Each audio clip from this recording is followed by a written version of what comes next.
Math Lady T. We are going to be going over the review of functions. So I'm going to do this in multiple videos. We're going to go over all of the things that we've talked about. So let's start right here with multiple representations of relations. Okay, it says in the scoring of some track meets, for first place you get 5 points, second place you get 3 points, for third place you get 2 points, and for fourth place you get 1 point. Express the relation above as a ordered pair, set of ordered pairs, a table of values, a graph, and a mapping. Now, first of all, we have to identify what's going to be our independent, what's going to be our dependent. So the points depend on the place that you get, right? So points are going to be your y values. The place you get are going to be your x values. So I'm going to start off on my table so that I can know what I'm talking about. So when I get first place, I get 5 points. Second place, I get 3 points. Third place, 2 points. And fourth place, 1 point. Now I'm going to take this table. This is my x. This is my y. Points depend on place. So now I'm going to just take them and make my ordered pairs. I have 1, 5, 2, 3, 3, 2, and 4, 1. All right, so now let's take this and put it on the graph. So on my graph, this is 0, 0.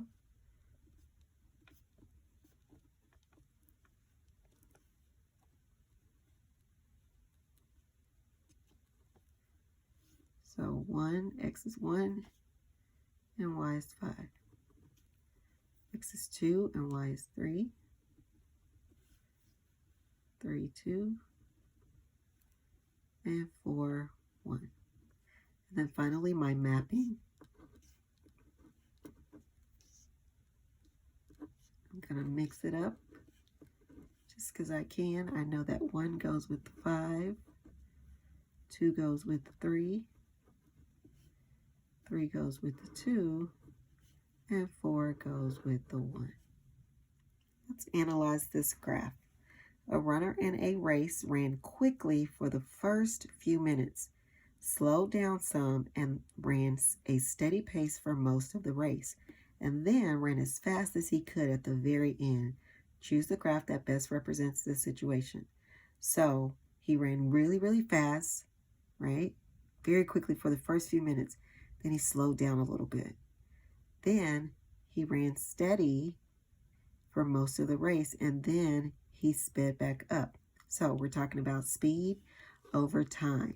Okay, so your speed is up, and then it says that he slowed down a little bit. So for here, it says he was running really fast, and then it looks like he was going the same speed right here. Well, on here, it says he was running really fast, and then he slowed down some before he began a steady pace. So he's running fast, so his speed was going up. Then he slowed down, so his speed went down some, and then he found his steady rhythm.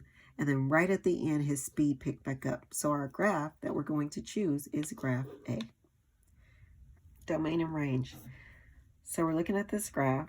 It talks about, shows the heart rate in beats per minute of a jogger during a 4-minute interval. So what is the range of the jogger's heartbeat? Now remember, range is your y. That's your y. So we're going to be looking on your y-axis. So when we're looking at this graph, where does the graph pick up on the y-axis? It picks up at 60. And then as the graph progresses, it goes all the way till you get here. And what is the range for here? It's 110. So your range is going to be from 60 all the way to 110. That is your reasonable range. Now, let's look at your number 4.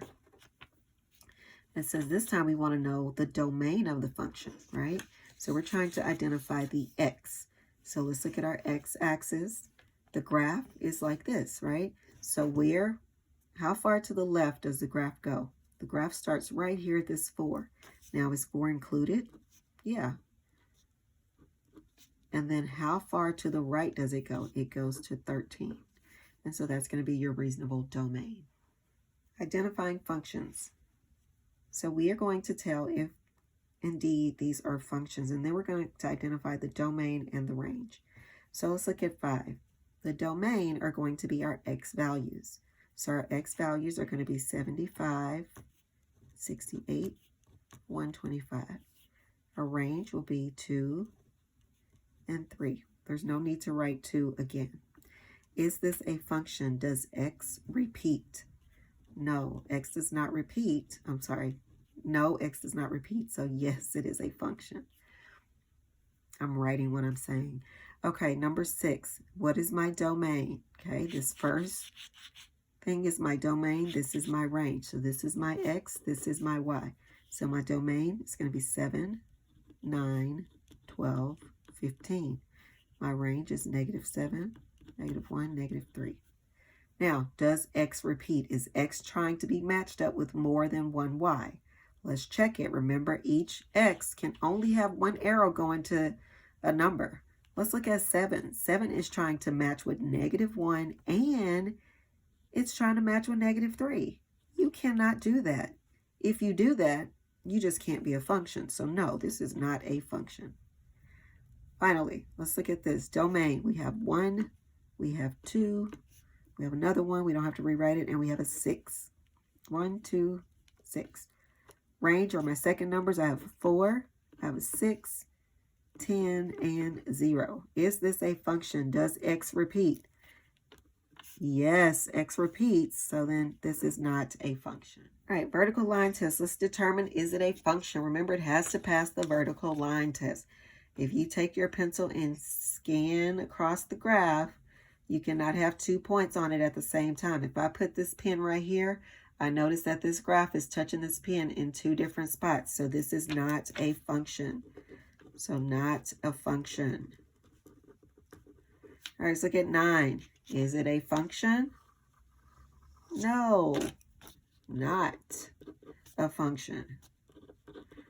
All right, let's look at number 10. Is it a function? If I do this, there's never a time where it's going to be on my pen at once. So yes, it is a function. And finally, yes, this is also a function. Function notation. So we're going to evaluate f of x is this. We're trying to find f of -3. So I'm going to take this, and wherever I see an x, I'm going to replace it with a -3. So 3 times -3 plus 2. So f of -3 equals -7. Okay, let's substitute the x for 7.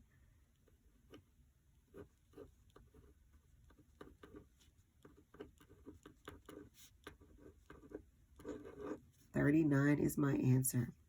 And then finally, find the range of the function when the domain is -4, -1, 0, 3. So we have to do each of these separately, okay?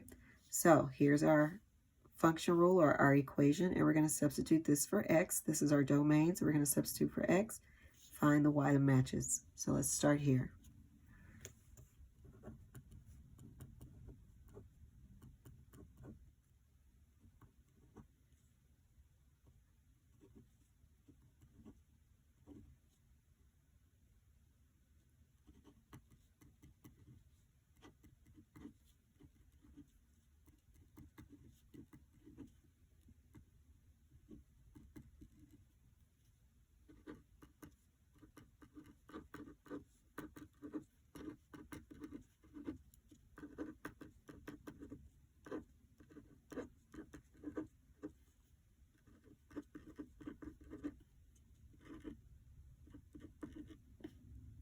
Okay, so our range for this answer is going to be 6, 7.5, 8, and 9.5. Let's write some function rules.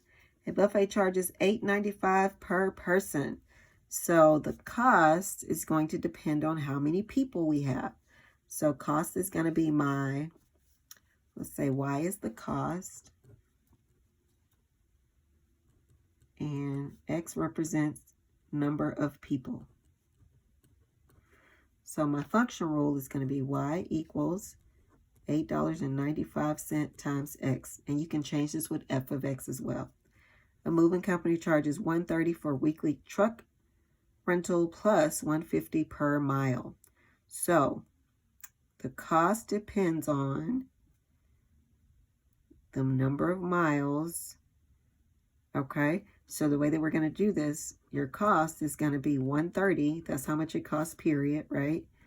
Plus $1.50 per mile. Okay, and finally, we have a theater can be rented for different hours. The cost is $100 deposit plus $200 per hour. So my function rule is $100 deposit plus $200 per hour.